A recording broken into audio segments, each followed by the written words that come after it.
The US Secretary of State Mike Pompeo has said the US is ready to sit down with Iran for talks with no preconditions about its nuclear program. It appears to be a softening of rhetoric, though Mike Pompeo did add that the US would not shy away from confronting what he called Iranian aggression. We're prepared to engage in a conversation with no preconditions. We're ready to sit down with them. But the American effort to fundamentally reverse the malign activity of this Islamic Republic, this revolutionary force, is going to continue. But Iran has said relations have got to return to normal in order for there to be further dialogue, and both sides have been trading threats for weeks now. More now from our correspondent in the Iranian capital, Tehran, Zein Basravi. Ever since the United States pulled out of the 2015 nuclear deal, it has widened what was already a sizable trust gap between Tehran and Washington.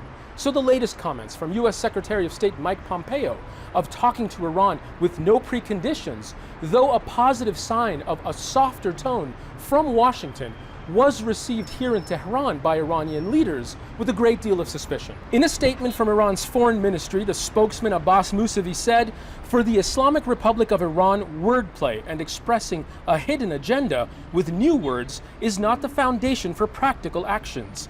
For Iran, the basis is the United States altering its approach and practical behavior towards the nation of Iran."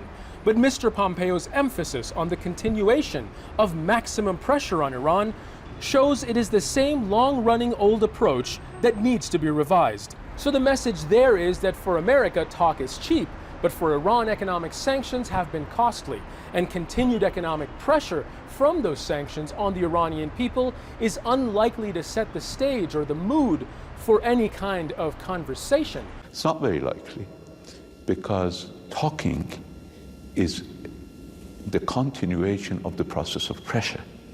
He is imposing pressure. This may work in a real estate market. It does not work in dealing with Iran. The last experience was not very optimistic and does not provide an optimistic perspective for a future agreement. If we are to take a positive view of things, then both the United States and Iran have softened their rhetoric in recent weeks. Both sides have seemed to walk back from the brink of war. But Iran's leaders have said over and over again they will not negotiate a new nuclear deal with the White House of U.S. President Donald Trump. They will not compromise on their defensive capabilities. They don't want to talk about things like the ballistic missiles program. So what Iran's leaders will be asking themselves with regards to this latest offer from U.S. Secretary of State Mike Pompeo is, if they're not going to talk about those things and the United States is unwilling to move on its position of a maximum pressure campaign, then what is there left to discuss?